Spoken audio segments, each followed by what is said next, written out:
Y lo que muchos esperan es que el próximo Papa sea progresista y reformador como lo fue Francisco, ¿no? No tengo opción, decía recién. No le queda opción a Ángel Rossi. Sigue la línea, ¿no?, del Papa Francisco, Sí. ¿no? El Papa Francisco nunca se imaginó ser Papa y hasta quizás capaz que prefería otro rol dentro de la Iglesia Católica, y lo mismo sucede con Rossi, ¿no? Cuando fue elegido arzobispo Cardenal. de Córdoba, Sí. Me acuerdo que fuimos con Jerónimo de Reza Primero arzobispo. y se agarraba la cabeza, decía, no, yo no quería ir. Sí. Y bueno, y ahora cuando también lo entrevistamos cuando fue cardenal, decíamos, bueno, tiene la posibilidad en algún momento de poder ser papa. Dios no lo quiera, decía. Dios no lo quiere.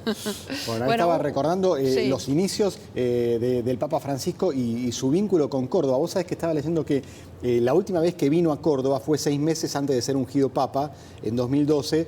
Estuvo en un encuentro en la residencia franciscana allí en San Antonio de Arredondo, y cuentan que el secretario de prensa de Bergoglio le pide a Gustavo Loza, que era el vocero de Niáñez en ese momento, le pregunta qué colectivo lo dejaba en San Antonio de Arredondo. Le dice, no, te voy a buscar en auto. No quiere molestar. Se tomó el colectivo desde la terminal de ómnibus hasta San Antonio de Arredondo. Bueno, recordamos cuando llegó a Roma, ¿no? Con sus zapatos gastados, con su portafolio, con esto de que no quería esas formalidades que tenía el Vaticano, con los zapatos rojos, con el anillo. Bueno, todo eso que era una rebeldía, los ortodoxos no lo veían con buenos ojos. Sin embargo, él impuso esa austeridad. Un Jorge Bergoglio que antes de ser Papa vivió a principios de los años 90 en Córdoba en la Compañía de Jesús, pero mucho tiempo antes, a fines de los años 50, su primera incursión en Córdoba fue en el noviciado que existía en barrio Pueyrredón, a donde está en estos momentos nuestra compañera Karina Ortiz. Hola, Karina. ¿Cómo les va, Silvia y Adrián? Sí, vivió aquí desde el año 1958 a 1960, cuando fue novicio. Y los dos sacerdotes que me acompañan acá, el padre Andrés y el padre Daniel, tuvieron oportunidad de conocerlo, y vamos a preguntarles, lógicamente, bueno, padre, me contabas que apenas él ingresó al noviciado, vos tuviste la oportunidad de tomar contacto con él, de verlo, de estar.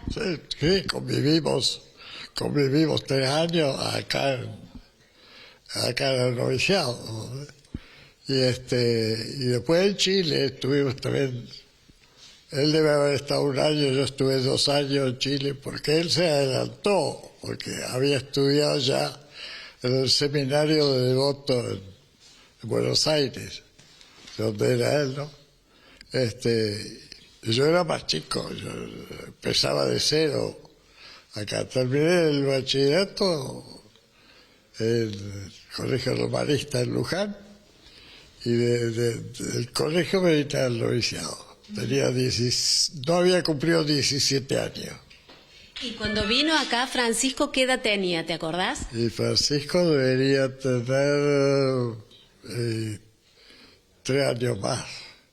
3 años más que yo. O sea, 20 años tendría. Bueno, ¿y cómo era él en ese momento tan jovencito, igual que ahora, que lo que fue tan misericordioso, tan sencillo? Bueno, mientras fue tomando confianza en el noviciado y fue haciendo los amigos, compañeros, era un poco bien disciplinado. Poco a poco fue integrándose a la comunidad, que éramos muchos entonces. Éramos cerca de 20 novicios, así que bueno, se integró. No era muy deportista, bueno, acababa de tener esa enfermedad, el problema del pulmón que tenía, y bueno, era de muy buen humor, incluso hacíamos bromas con él, junto con él, para otros novicios. Sí, una vida normal. Padre Andrés, vos tuviste la oportunidad de estar con él hace muy poco, en un viaje a Luxemburgo. El último viaje que hizo, después ya no viajó más. Acá tenés la foto, ¿querés? Mostramos la foto, ahí está el padre Andrés. con el Papa. Sí, lo vamos a poner ahí para que se vea. En el avión el viaje de Roma a Luxemburgo y después a Bélgica.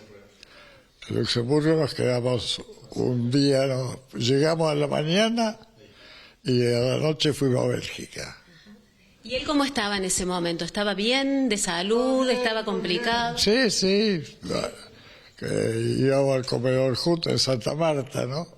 Pues estuvimos 2 días en Santa Marta esperando el viaje a Luxemburgo y sí, bajaba al comedor, alternaba con todos los que comían ahí en el comedor de Santa Marta.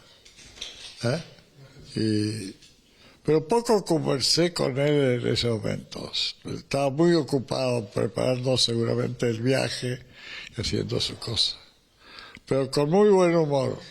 Con muy buen humor. Bueno, y como amigo, como compañero de él, imagino lo consternado, ¿no? Que está toda la comunidad católica, ¿no? Te imaginas, aunque era una noticia esperada, ¿no? En cada momento estuvo mucho tiempo enfermo, yo pensaba de un momento a otro se va. De salud nunca anduvo del todo bien. Por ejemplo, deporte no hacía mucho. A lo mejor básquet jugaba un poco, pero fútbol nunca lo vi jugar al fútbol, no recuerdo. Claro. Padre Daniel, vos también lo conociste de muy jovencito, ¿no? Y me decías que bueno, tenía estas características que mantuvo toda la vida con respecto a la austeridad, a la cercanía con la gente. Sí, yo lo conocí cuando estaba después del noviciado, fue mi superior cuando yo empecé a estudiar humanidades, que estudiamos los jesuitas, y filosofía. Él fue mi superior casi como 2 años y medio. Sí, era muy cercano con nosotros, los estudiantes, pero también mucho más cercano con la gente, ¿no? Con la gente. Él siempre nos decía que la espiritualidad que teníamos que tener era no solamente una espiritualidad cerrada, sino también abierta hacia la gente, ¿no? La espiritualidad era nuestra formación para la gente, ¿no? Sí. Ahora ya no queda nada de lo que fue el noviciado, pero hay algunas características que todavía permanecen: un árbol, una araucaria y también el ingreso de lo que era aquella construcción, ¿no? Pero Daniel no conoció nada acá. Sí. Porque el noviciado en ese momento estaba en San Miguel también. Y después del colegio donde estudiábamos filosofía y teología también. Colegio Máximo. Sí.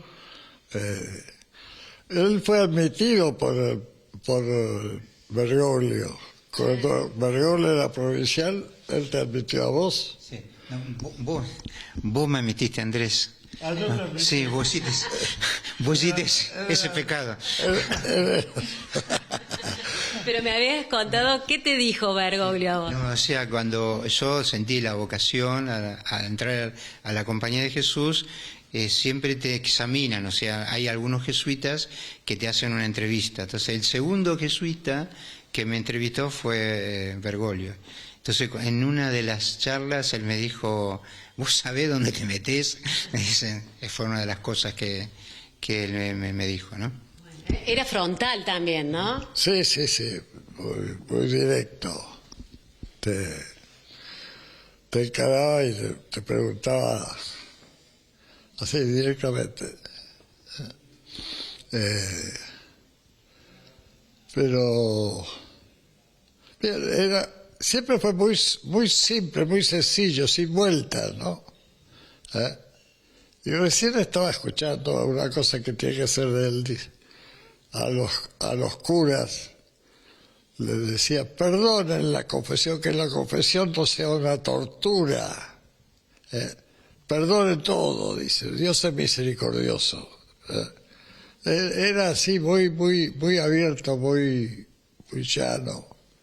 Sabía hablar, sabía ubicarse en la persona con quien hablaba. Eso era lo lindo de él. Si tenía que hablar un poco en joda, hablaba en joda. Si tenía que hablar en serio, te hablaba en serio. Si tenía que ponerse más serio, más serio. Pero sí, muy llano. Bueno, hizo también una gran transformación, ¿no?, en la iglesia. En la iglesia también, sí. Esto de la sinodalidad que empieza con fuerza ahora con él, es una de sus actitudes típicas de él. Cuando decide una cosa, la pone en marcha. Y hay muchos que no les gusta eso. Es un modo de ser muy llano. Muy bien.